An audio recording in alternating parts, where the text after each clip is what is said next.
Think about your favorite toys when you were growing up. What made them stand out for you? Was it the functionality, the packaging, the mythology, the commercials, or the fact your friends had them? What made for a great toy, and what made the toys of the 1980s stand out so much? The toys of the 80s were not as simple as they seemed, so what really went into them? Their connections with war, trade embargoes, marketing, government deregulations, and some good old-fashioned commerce.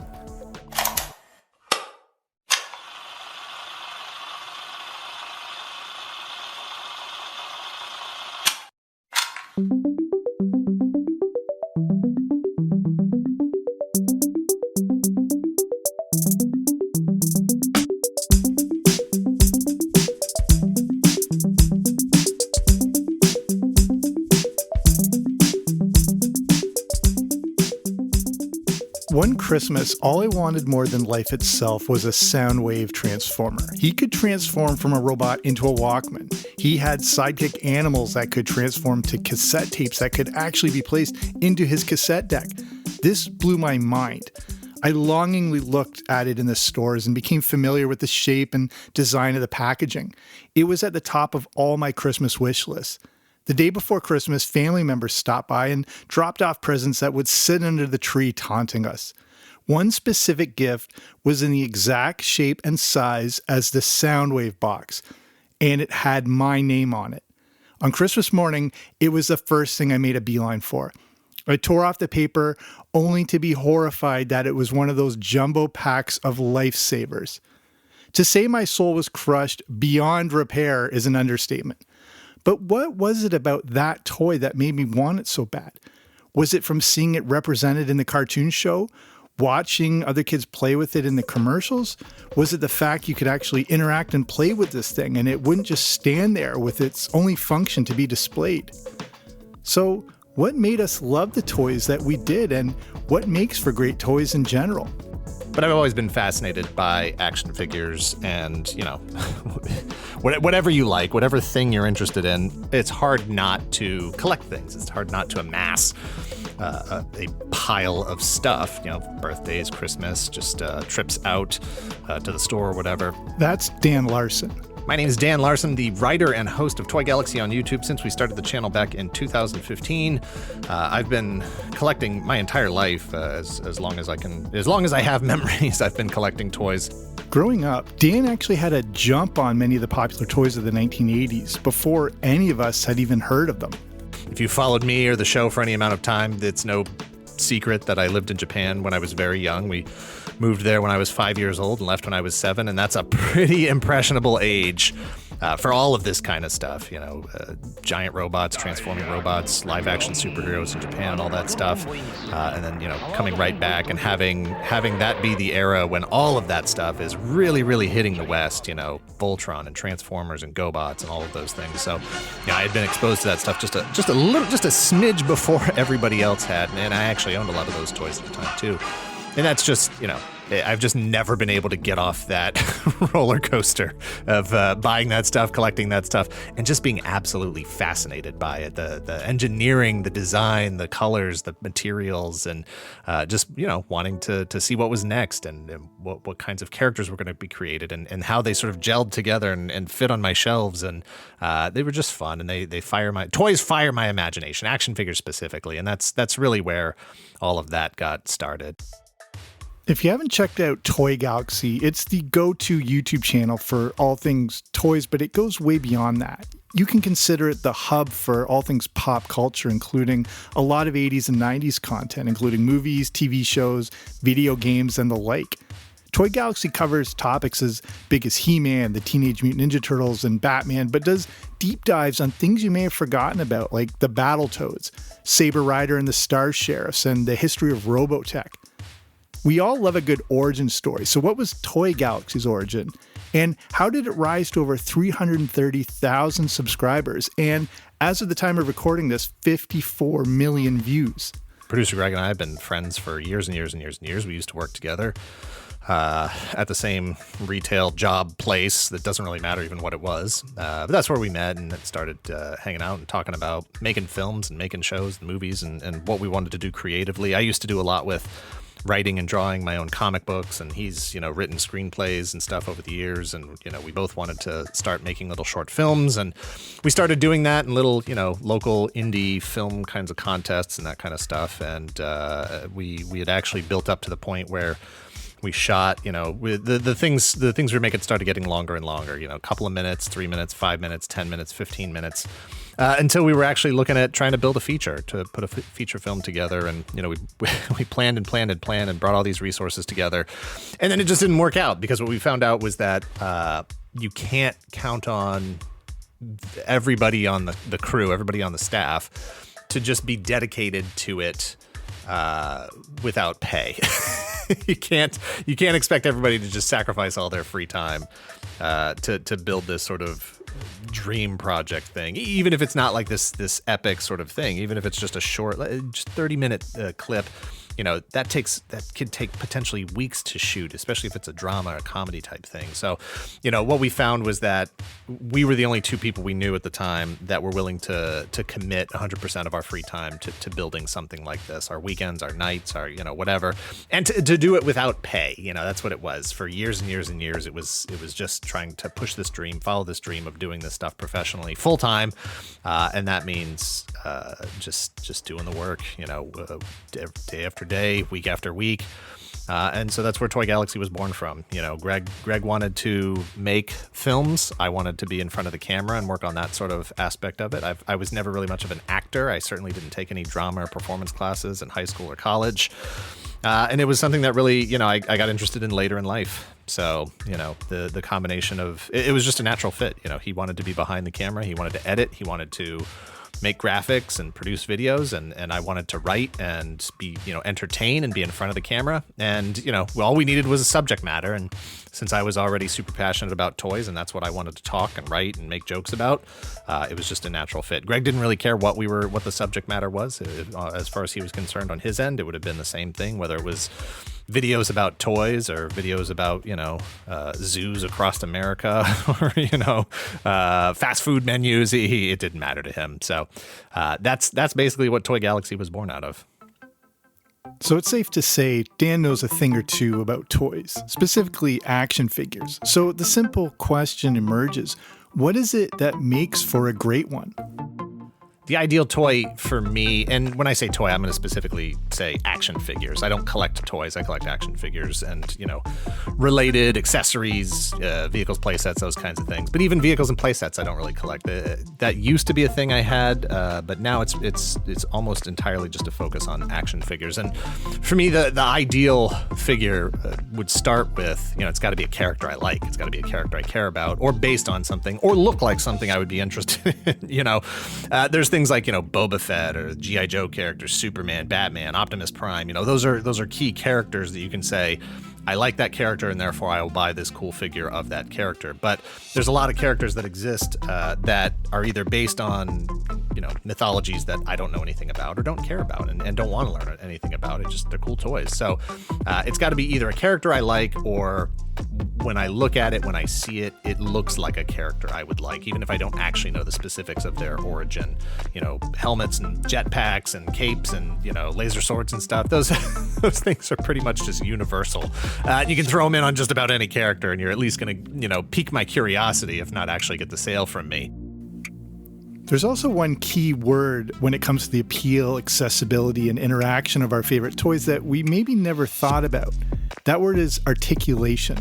Articulation is definitely going to be a key. I grew up in the time when Star Wars was still a big deal, and Masters of the Universe and G1 Transformers, and all of those lines were pretty limited on articulation. Actually, when it comes to like posability, Transformers had all the joints and stuff to make them transform, but they actually weren't very posable. A few here just as a side effect of their transformation might be posable, but most weren't. They were just bricks that transformed into other bricks. Masters of the Universe, 6 points of articulation. Star Wars, 5 POA for most of them. It was G.I. Joe that really changed that game and got me thinking a lot more about articulation and believing that was the future. And that's what I wanted to see rolled out to every single line that I was interested in. Every concept, every character, every mythology, that's what I wanted. So articulation is just going to be key. If you don't have the joints I want, I'm going to lose interest really, really fast. Relevant accessories, of course, and then that follows through with lots of different display options. In this day and age, I want multiple heads if possible, multiple hands if possible, accessories that can be put on or taken off as needed, guns, weapons that can fit in their holsters or sheaths or whatever. And honestly, I have a lot of figures in my own personal collection that don't meet that criteria that I still love. I just recently picked up the most recent wave of Star Wars retro collection, and those are 5 POA figures, and they're gorgeous, and I love them. But that's my ideal is, currently it would be 6-inch scale figures with just a lot of articulation. Not too much. I don't want to go back to the old Toy Biz days or anything. There's a point at which it just becomes ugly, and I don't want that. No finger articulation, no toe articulation. But a good amount of articulation that you can put stuff in exciting and action poses, take cool pictures, or just have them look good on a shelf, and then all those different display options. If you grew up in the 1980s, it was an explosion of pop culture, including a number of toys and cartoons we had never seen before. But what was the state of the toy industry as we left the 1970s and moved into the 80s? This is something we've talked about in lots of our episodes on Toy Galaxy. One of my main responsibilities, I feel, is to contextualize when and why this stuff happens. It's easy to say, like, oh, they made this character because superheroes were popular. Well, why were superheroes popular? Superheroes have been around for a really long time. What changed? What made superheroes popular at this specific time that everybody sort of jumped into the market and started making superhero toys? Same thing with science fiction. Star Wars is like one of the, moments, these milestones that just changes everything around it. It just kicks off this whole new era of science fiction and space and star battles and those kinds of things. It's Darth Vader, watch out! And he's got a lightsaber. It's Kenner's Star Wars action figures, each sold separately. I got you now, Ben Kenobi. With R2-D2 and C-3PO. There's even Chewbacca and Han Solo. Someone's coming to you. And you start to see all the things spin out of that. Battlestar Galactica, Buck Rogers, Flash Gordon, and all these kinds of things. And there's a lot of changes to the sort of physical manufacturing and size. You have an oil embargo that's going on at the time, coming out of the 70s into the 80s. You have the Reagan administration taking over and deregulating the television advertising landscape that allows all of these shows, all these brands to start marketing to kids directly with what are essentially 30-minute commercials for the toys that they're producing.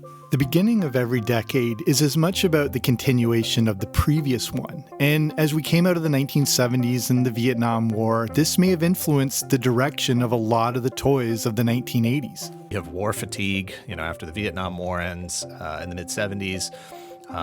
Which honestly, that's just the story of America at this point. War fatigue. It could be the subtitle, United States of America _ war fatigue.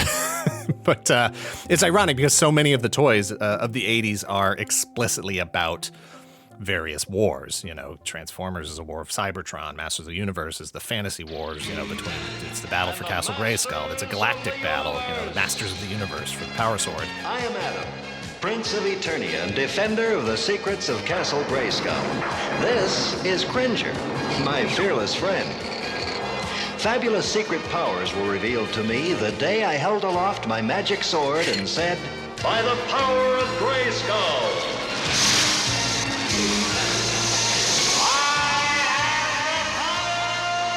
Obviously, Star Wars is about Star Wars. G.I. Joe is about, war against terrorism.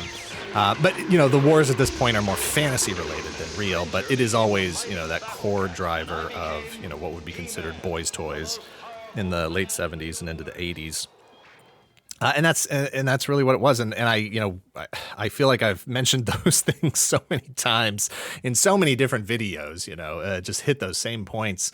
Deregulation, oil embargo, war, like the influx of, Japanese brands that were just being licensed, just scooped up by licensees in the West by the handfuls, where they were just, renaming these products. And those are all about war as well. And it's there's certainly a deeper exploration that could be had to the themes of all of that stuff. And I'm sure better writers than myself, who've had more time to do research, have written books, volumes of books about that stuff. And perhaps maybe one day I will too. Even with this war influence, the toys of the 1980s seem to be so much different from any other decade or era. And there were a lot of them. There was something in the 80s that the 1970s and previous decades just didn't have. The main way that 80s toys were different from eras prior is that deregulation, just the saturation of every aspect of what kids were doing with their free time, playing games, watching shows, movies, comics, foods that they were buying, everything was just marketing to these toys, and the toys were there to sell the other stuff. It was just this big sort of, economy of all of these things pushing this brand and just embedding itself deep within our, psyches as far as, trying to create lifelong customers.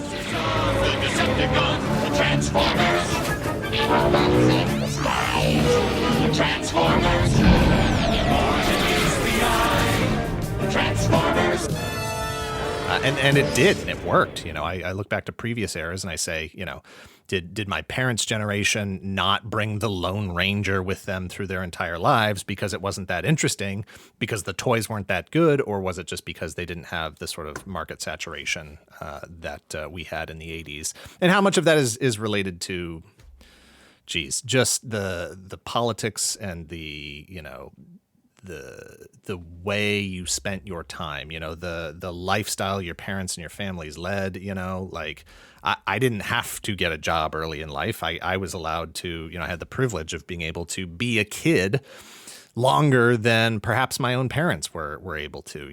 My father joined the military pretty much as soon as he was of age to be able to join the Navy, he did. And I think when you have those kinds of experiences early on in your life, then you do tend to leave childish things behind. And look, I'm I'm 46 years old, talking about toys and how much I love toys and my action figure collection and all those kinds of things. So I've never lost sight of the fact that these are intended to be fun things for kids, even though they have grown up with us and they are now fun things for middle-aged adults. That's really where a lot of this stuff is born from. And no offense, of course, to the people who are making these things, the middle-aged adults back in the 80s who were creating the things for the kids. It is interesting to see it, to have been young enough to see it from this perspective of a 10-year-old kid who loved it then, and then to still be able to look back on it now as an adult and still appreciate those things. But, to be able to look at it with a discriminating eye and say, okay, I understand what was happening back then. I understand how I was manipulated as a child into being a lifelong customer of these brands, and yet I still love the things. And I like to think that some of that, at least, is through my own choice and not because I was, brainwashed as a kid. But who can tell the difference anymore? Look, if it was brainwashing, it was fun and I enjoyed it. We all know the classics from the 1980s, but what are some of those lesser known and maybe underrated toys that we possibly overlooked? It's hard. As a kid, I really liked just action figures and toys, and so I was constantly on the lookout for whatever was new, whatever was different. I would spend my whole time, as long as my mom was in the store, I would spend my whole time in that toy aisle, checking out everything, checking out every back, blister card back or new toy, old toy, what's in clearance, what's on this wall, what's in the car aisle, what's in the gun aisle, all that stuff. But it's weird because sometimes, things got past me, and Starcom came out in 1987 and, all the things. It had a TV show and whole toy line and all that stuff. Just when you thought Earth was safe. Shadow Force is back with Shadow Raider, their new mechanized menace. All-terrain tread. Hidden cargo driver, and a weapon system that'll blast anything out of its path. Somehow I just completely missed it. Absolutely completely missed it. Television commercials, everything. And I didn't really get into it until everything was already in the clearance section. And at like the secondhand stores, not necessarily like a thrift shop or anything, but the the secondary market stores. Like today it would be like, TJ Maxx and Five Below and those types of things where it's already out of the primary retail market and into the secondary market. And that's where I found it. And that's where I was able to pick up most of the stuff that I ended up having as a kid. And I mean, honestly, I only remember one other person in my group of friends in my neighborhood having any Starcom stuff. And so it was just like he and I playing with Starcom and nobody else. Everybody else had moved on either to other stuff or just wasn't even really into toys anymore at that point, which is crazy to think. In 1987, like me and my friends were like 11 years old, and to think they're like, you guys still playing with toys, you little children. It's like, well, you are too, So a franchise like Starcom is a perfect example. Until Dan had mentioned it, I had completely forgotten about this thing, but it just triggered something that is locked away in my mind somewhere. This was an issue in the 1980s. There was so much merchandise out there that it was easy to overlook toy lines. And some of these new franchises may have been just as good as some of the big name ones, but we just weren't able to give them the shot. So it's hard for me to say, to even approach it with that kind of an underrated, overrated sort of attitude. It's like, it was all cool toys. And, at different points, the shelves were just saturated. I'm going to use that word a lot, saturated with stuff. Like you just couldn't get through to, you have to get past all this stuff to find the less known things that maybe didn't have the same budget or didn't have the same TV runtime. It's hard. So to the best of my knowledge, Starcom is the one that really jumps out like that for me. That I'm not calling for it to come back. I don't need it to be rebooted or anything. I still have the stuff that I had and I love it. But that's definitely one that I feel like a lot of people don't really have a lot of memories about. As we look at the legacy of some of those defining 1980s toy lines, it's interesting how they continue to be with us to this day. The Transformers franchise has still been making movies up to a few years ago. Netflix released a new animated He-Man series just last year, and the Teenage Mutant Ninja Turtles have continued to put out movies, video games, and animated series a good 40 years after Peter Laird and Kevin Eastman first drew a turtle holding nunchucks. These gigantic franchises have lasted for decades and are often the things we cite when referring to our favorite 80s toys and products. But how have they held up? Were they as good as we remember, or do we look back on them with rose-colored glasses? The classic brands, the really core, the ones you really think of when you think of the 80s, G.I. Joe, Masters of the Universe, Transformers, the stuff that really was born and grew up then and is still around now. I would disagrry with the phrasing that, nostalgia has made them better. I think through the eyes of a 10-year-old, which is, who they were intended for, they hold up great. A 10-year-old then would have looked at it and said, oh my gosh, this is amazing. And, a 10-year-old today discovering it for the first time may think the same thing. It's hard because you can never be that objective about it again. There's already other stuff that they're going to have been exposed to. So, trying today to show a kid the G1 cartoon as a 10-year-old today, that they're already going to have seen so many other things that looking back at that, it's going to be like, us as kids, parents trying to show us, a black and white TV show or a radio serial or whatever. You'd be like, I'm never going to know if this is cool because I cannot give it my time. I have very important things to do as a 10-year-old. And this just isn't catching my attention. So, those same brands today are still trying to primarily appeal to the people, me, who were 10 years old back then and are now in our 40s, 30s, 40s, early 50s. So, from that perspective, I wouldn't say that nostalgia has made them better. I would say that they are just as effective today in collecting dollars as perhaps they were back then. That's the real standard for any of this stuff. Do they make money? And I would say, based on what I see at the theaters and the toy lines that are still being marketed to me, they are absolutely still relevant. Better.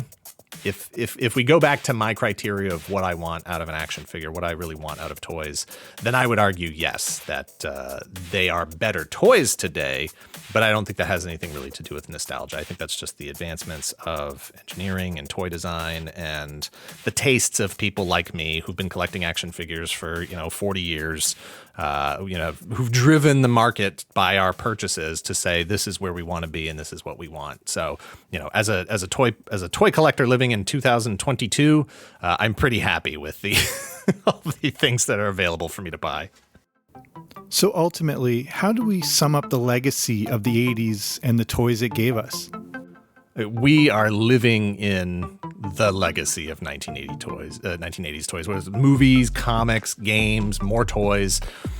As kids, we were bombarded with it from every conceivable direction, every angle. And as adults, we still don't want to let it go. We don't want to let go of it.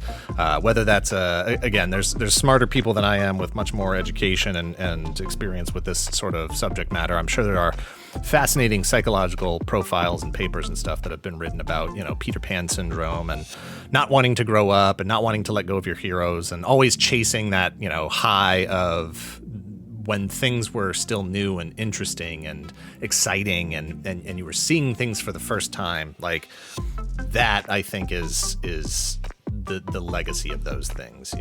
We just have not been able to let go of it. And I'm not saying that's right or wrong. I'm just saying that's the reality. And we've willed this current marketplace both through our actual vocal demands and then more importantly how we've spent our money on these kinds of items that have been produced over the years, to make sure that as long as we live, and I don't want to get dark here, I don't want to end on a down note, but as long as we live, it never goes away, but time will likely resolve that naturally, organically, and eventually the 90s, we're probably seeing a little bit of it now, the 90s will take over the box office and the toys and the video games and everything as that generation takes over, and then it'll be the early 2000s and so on and so on. And it is what it is. And so what my recommendation for now is this is the ultimate legacy of the 80s. We're living in it, and you know what, have fun with it, enjoy it for as long as it lasts. As we wrap up here, I want to thank Dan for taking the time to join us on this show and to talk about this decade and everything it gave us. And if you haven't already, please check out Toy Galaxy on YouTube. If you have not seen it, you will not regret it. If there is a movie or video game or cartoon or something you think is maybe too obscure, I guarantee they've probably covered it. It's a deep dive on all those things we love. And Toy Galaxy is a huge influence on this podcast itself. So thank you to Dan, thank you to Toy Galaxy, and thank you for listening here today. And as we finish up, I wanted to give a shout out to the Patron of the Week. This week we feature fellow Canadian Tim H, and we look at some of his favorite things from the 1980s. So favorite movie, of course, there's many, he says, but got to go with the iconic John Hughes and Ferris Bueller's Day Off. Favorite TV show, he's going with a sitcom, and it is Family Ties. Favorite cartoon, related to a bunch of what we just talked about, He-Man. Favorite toy, and I swear this is a complete coincidence because of the way I had this set up and time, not knowing what Dan would bring out. His favorite toy that he had was a Starcom space station play set. So can't make that up. That amazing coincidence that would work out. His favorite music, he's going to go with Kenny Loggins, who he correctly identifies as king of the 1980s soundtrack. And last but not least, his favorite 80s cereal, Lucky Charms for sure, because like me, he was never allowed to have them, but he did eat a lot of Raisin Bran. For us, this must be a Canadian thing. For us, it was things like Raisin Bran or regular cornflakes, or if we were lucky, Honey Nut Cheerios. So we both dreamed of Lucky Charms. So that's Patreon. And if you're interested in supporting the show, you can check that out at patreon.com/80. So REON.com/80s. So you can check out the different tiers, and I've got the Everything 80s movie review podcast over there. So go have a look, or wherever you're listening to this on, in the show notes, there should be a link that will take you right there. Okay, that's it for me. Thank you for joining me. I will be back soon with a new episode. Don't you dare miss it.